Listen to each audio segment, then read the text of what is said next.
कराची के इलाके डिफेंस से लापता मुस्तफा आमिर केस में सनसनीखेज पेशरफ्त हुई है। झगड़े का सबब बनने वाली लड़की के मुल्क में मौजूद न होने का इंकशाफ हुआ है। तफ्तीशी हुक्काम का दावा है कि लड़की 12 जनवरी को बैरून मुल्क चली गई थी, जिससे इंटरपोल के जरिए राब्ता किया जा रहा है। मजीद जानेंगे डॉन न्यूज के नुमाइंदे मोहम्मद बिलाल से। बिलाल, लड़की किस मुल्क में मौजूद है, इसका इल्म हो सका है?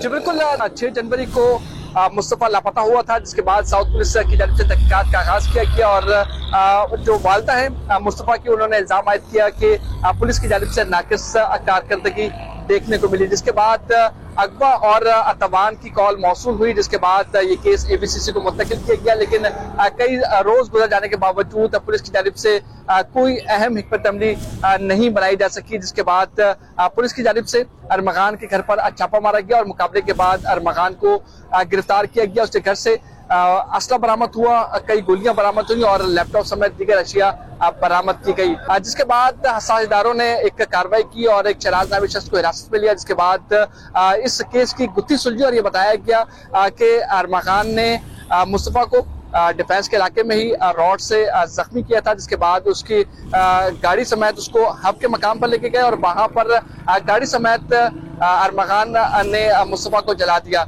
इस तमाम तर केस के हवाले से भी इंकशाफ हुआ कि ये एक लड़की के बाइस ये तमाम तर केस जो है नाइट से शुरू हुआ था। जो लड़की है वो बैरून मुल्क जा चुकी है और ये लड़की जो तकरीबन 12 जनवरी को इस कराची छोड़कर बैरून मुल्क चली गई थी। पुलिस की जानिब से कहा गया कि लड़की का बयान लेना लाजमी है। इस बयान के बाद इस केस में मजीद शफाफियत आएगी।